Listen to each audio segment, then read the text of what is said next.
Baka sila ang nakita ninyo. Magandang gabi po. Tawagin niyo na lang akong Rico. Ibabahagi ko ang isang karanasan ko noong taong 2009. Edad 13 pa lang ako. Hanggang ngayon, hindi pa rin ako makapaniwala sa nangyari. Sa bayan namin sa Cavite, may isang kalsadang halos walang dumadaan kapag gabi. Sa bandang dulo nito, may bakanting lote na puno ng matatangkad na damo at isang lumang bahay na iniwan na ng may-ari. Madilim ang paligid dahil malayo ang poste ng ilaw, kaya tila nilalamo ng dilim ang kalsada. Simula pa noon, marami ng kwento ang mga matatanda tungkol sa lugar na yon, na may espiritong nagbabantay, na may mga nagpaparamdam sa mga dumaraan. Pero gaya ng ibang bata, akala ko noon puro kwento lang.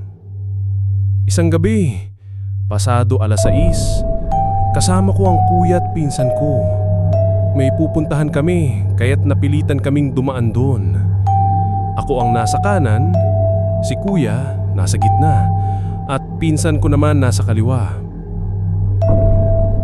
Tahimik lang kami habang naglalakad, pero ramdam na ramdam ko ang bigat ng paligid. Parang may malamig na hangin na walang pinagmumulan. Habang papalapit kami, napansin ko ang isang anino sa gilid ng bakanting lote. Sa una, inisip ko baka puno lang o poste. Pero habang lumalapit kami, mas lumilinaw ito. Isa pala itong napakatangkad na tao. Pero hindi sa ordinaryo. Ang katawan niya ay payat, parang butot balat.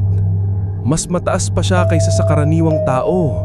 Halos kasing taas ng poste ng kuryente. At ang pinaka nakakakilabot, wala siyang mukha. Ang ulo niya ay maputlang puti, makinis, parang tinanggalan ng mata, ilong at bibig.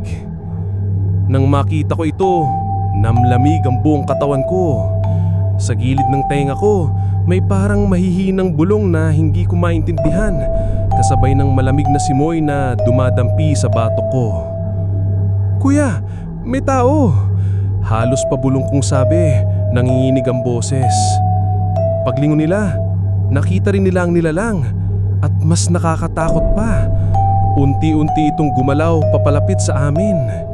Hindi naglalakad ng normal, kundi dumudulas ang mga paa sa lupa.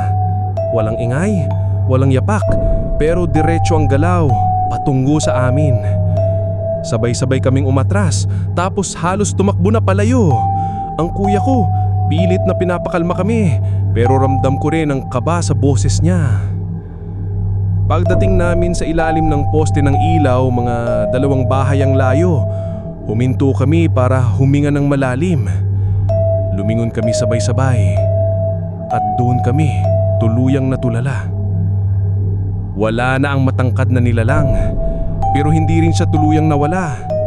Sa bakanting lote, sa mismong lugar kung saan namin siya nakita, may nakatayo pa ring anino. Pero ngayon, hindi na siya nag-iisa. Nakita namin ang maraming maliliit na bata. Madilim ang anyo, parang mga silhouettes lang, nakapaligid sa kanya. Nakatitig lang sila sa amin. Hindi gumagalaw, hindi nagsasalita, pero ramdam namin lahat ang malamig na presensya nila. Isa sa mga bata ang biglang kumaway, mabagal, mabigat, parang nagyayaya. Doon na kami tuluyang siniktakbo, hindi na lumingon. Pag-uwi namin, hindi kami makatulog. Kinuwento namin sa lola namin ang nakita namin. Pero imbis na magulat, napatingin lang siya sa amin at mahinang niyang sinabi, "Matagal nang may nawawalang mga bata dito. Baka sila ang nakita ninyo."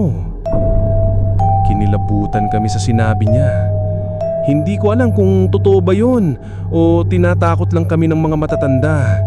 Pero ilang araw matapos ang insidente, may isa pang kapitbahay na nagsabi na habang dumadaan sa roon, May naririnig siyang parang mga batang naglalaro, pero wala siyang nakikitang tao.